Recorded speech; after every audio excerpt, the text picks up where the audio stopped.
Okay, Clint Bowyer has joined us this morning. Clint drives the number 15 5-hour energy Toyota from Michael Waltrip Racing. And Clint, talk about coming to Kentucky Speedway. Certainly, I know you're hungry for a win. You got 10 races before we set the chase field. Just talk about your outlook and getting around this racetrack here at Kentucky. Yeah, definitely looking forward to getting back here. We ran second here last race, and more importantly, just like you said, hungry for a win. I think there's obviously a lot of teams that are hungry for a win, but I do believe we're finally poised for a win. At this point in the season, we've finally got our consistency back. We've been running way better, and more importantly, way better consistently week in and week out. So excited about where we're at. Excited about finally marching forward, instead of backwards of where we were. First, 5, 6, 7 races of the season. So, last weekend was a bummer. I think we had, a shot at it. We definitely got ourselves in position and, just had a flat tire and then got some help out of the way. So, it's just, that's Sonoma. It was fortunately for us, it happened early enough. We were able to get back out there and at least salvage a decent finish out of it and keep that consistency going. So, looking forward to overcoming the obstacles of this racetrack, and that's getting through the rough parts of the track. If you can bounce through it better than the next guy, all that horsepower and everything that the other guys are enjoying right now. If you can't put it down yet to the racetrack, you won't be able to use it. So hopefully we'll be able to overcome that with handling. Good deal. We've got a couple right here. We go with Steve and then Mark. Steve Richards of PRN. Clint, if you could describe to fans what it feels like to drive on this racetrack, how rough, how bumpy it is, how would you describe it to them? It's all right. It's probably still smoother than any road that you've ever been on, but the difference is the setups in the race cars. They're so rigid, huge springs, very, very rigid. I mean, it feels like these things that you hear the old lumber wagon. You've rode in a 1-ton pickup, with nothing in it, not loaded down. It'll bounce you all over the road. I mean, it's kind of like that. So it's definitely, very rough, but it's due in part to the setups is a big part of that. Let's go to Mark and then Jeff Gluck and then my gentleman here and then okay. Mark Garrow, PRN. Clint, you start the year with this new chase format. It's all about winning. Nobody talks about points. We have 10 races to go. Now there's 2 ways for you to get in. Win a race, lock it, but you guys are still in a position points-wise where you're at this point qualified. How does that alter the way you race, your strategy, so on and so forth? Well, I mean, I wasn't one of the ones that was saying, it's all about winning, it's all about winning. I mean, common sense tells you to look at the past history, and the math shows you that points will always, I think points are always going to prevail. He who has the most points is always going to win the championship. Points have always been able to race your way into the chase, and I think it still will today.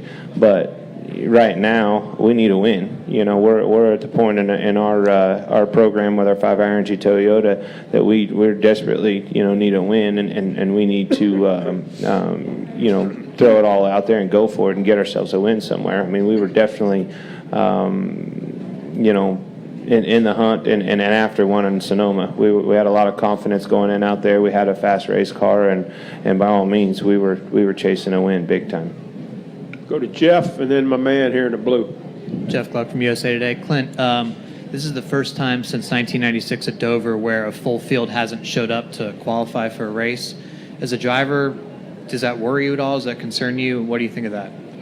No, I don't. For me, it's more important to have quality cars on the racetrack week in and week out than a number. I don't think any set number has anything to do with the product of our racing in this sport of NASCAR. It has to do with the product and being able to put a consistent race-winning competition on that racetrack for our fans. I mean, I think that's what's going to make a good race. It's not any kind of number that you can ever come up with. I've seen some of the best races I've ever seen with the front and first and second place guy in races, and just out in front of the field putting on a show.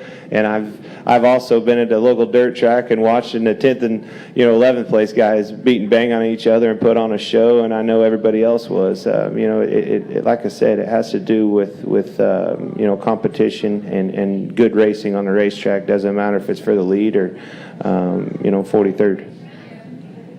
Let's go to LK and then to my man in the blue.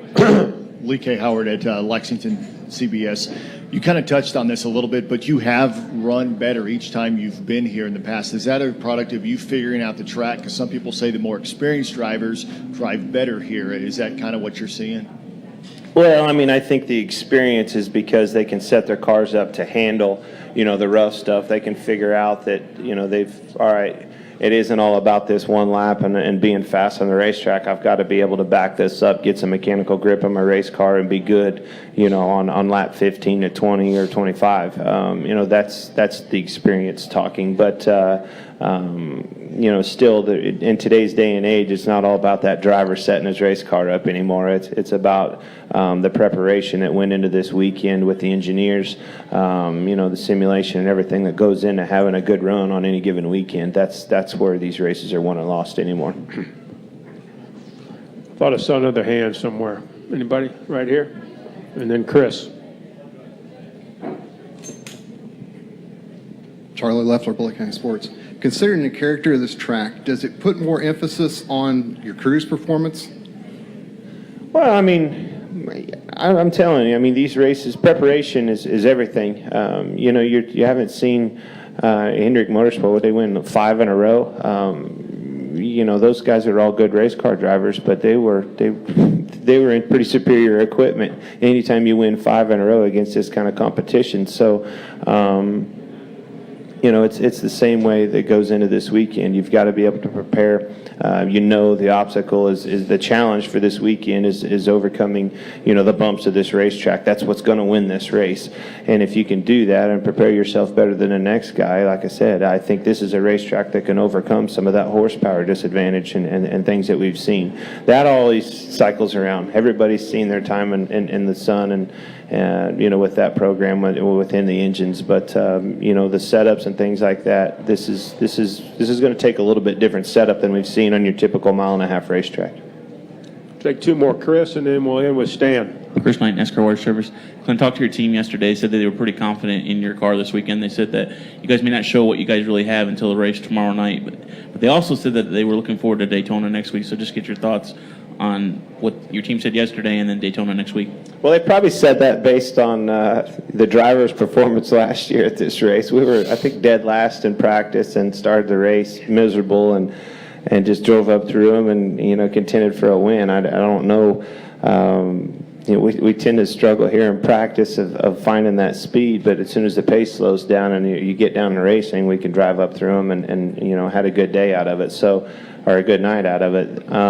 Looking forward to it. This is a fun racetrack. It is a challenge to get through those bumps in the corners, but like I said, that's an opportunity. We got to be able to pounce on opportunities right now in the situation we're in. Daytona is another opportunity. A lot of people go into Daytona right now looking over their shoulders and not worried about the task at hand and just going out there and winning the race, getting yourself in position, and that's been a good track for us. So we're looking forward to that one as well. Yeah.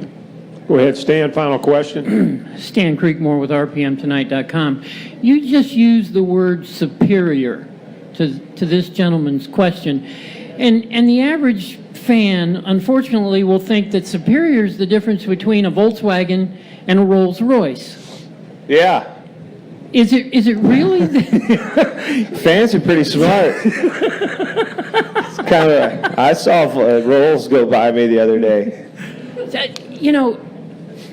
How close really is the difference, but yet still so superior?